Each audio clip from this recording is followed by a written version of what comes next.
Assalamualaikum warahmatullahi wabarakatuh. Alhamdulillahirabbil alamin wa bihi nasta'in wa ala umurid dunya waddin. Allahumma salli wa sallim wa barik ala Muhammad wa ala alihi wa ashabihi ajma'in. Amma ba'd. Ayuhas saimuna was saimati rahimakumullah, usikum binafsi wa iyaya bitaqwallah wal aqibatu lil muttaqin. Puan-puan, cincin dan tuan-tuan, saudara-saudaraku, hamba Allah seiman dan seislam yang insyaallah dimuliakan. Kita bersyukur kepada Allahus Syakur karena masih diberikan sisa umur dan semangat melakukan amaliyah Ramadan tidak kendur. Mudah-mudahan kita terhindar dari sikap takabur dan perangai kufur supaya memperoleh Baitul Ma'mur.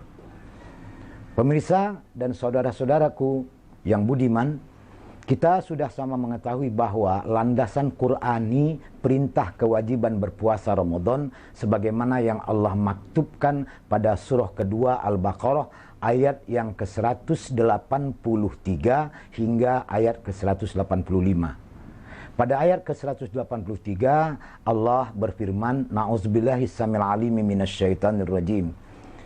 Ya ayyuhallazina amanu kutiba alaikumus siyam kama kutiba alal ladzina min qablikum la'allakum tattaqun. Wahai para hamba Allah yang telah menyatakan dirinya beriman, diwajibkan kepada Anda sebagaimana diwajibkan pula kepada mereka yang sebelum Anda berpuasa, agar dengan hal itu Anda dapat meningkatkan iman menjadi takwa. Jelas dan tegas ayat ini menyatakan bahwa Ramadan, puasa pada saat itu meningkatkan iman kita menjadi takwa. Mengapa Allah khususkan pada Ramadan ini dan pada saat berpuasa? Karena pada saat berpuasa kita juga melaksanakan 3 rukun Islam yang lainnya. Pada saat kita berpuasa, kita tetap juga sholat. Pada saat kita berpuasa, pada saat kita sholat, kita tetap juga berpuasa. Dan pada saat kita berpuasa, kita juga menunaikan zakatul fitrah. Nah, saudara-saudara, yang ingin saya sampaikan di sini ialah berulang-ulang Allah memerintahkan kita agar meningkatkan iman menjadi takwa. Berulang-ulang. Bukan berarti Allah nyinyir. Tetapi karena hal ini amat sangat begitu penting untuk kebaikan hidup dan kehidupan kita, bukan untuk kebaikan Allah. Ya ayyuhallazina amanu taqullah, ya ayyuhallazina amanu taqullah, ya ayyuhallazina amanu taqullah. Wahai hamba-hamba Allah yang beriman, tingkatkan iman itu menjadi takwa. Tingkatkan iman itu menjadi takwa, tingkatkan iman itu menjadi takwa kepada Allah. Mengapa begitu? Karena Allah menegaskan wal aqibatu lil muttaqin, wal aqibatu lit taqwa. Kesudahan yang baik, akibat yang baik itu hanya diberikan Allah kepada mereka yang bertakwa. Saya tidak menyebutkan dan tidak menyampaikan apa itu definisi atau ta'arif dari takwa. Tapi yang akan saya sampaikan ialah bagaimana Allah memerintahkan kita bertakwa sebagaimana yang Allah firmankan pada surah ke-64 At-Taghabun ayat yang ke-16. Allah berfirman, "Fattaqullaha mastata'tum." Maka bertakwalah Anda sedaya upaya sekuat dapat. Kita diperintahkan oleh Allah untuk bertakwa sesuai dengan kemampuan kita. Bagaimana caranya? 1.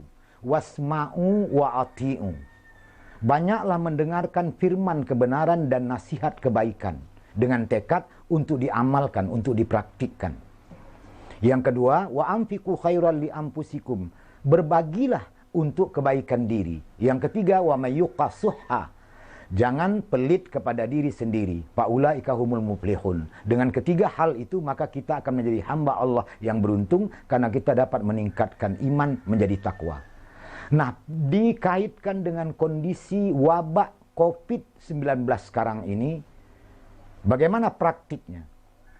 Yang pertama, dengarkan fatwa MUI, simak himbauan pemerintah, perhatikan nasihat para ulama, para ahli medis, kemudian amalkan supaya kita terhindar dari wabah corona itu.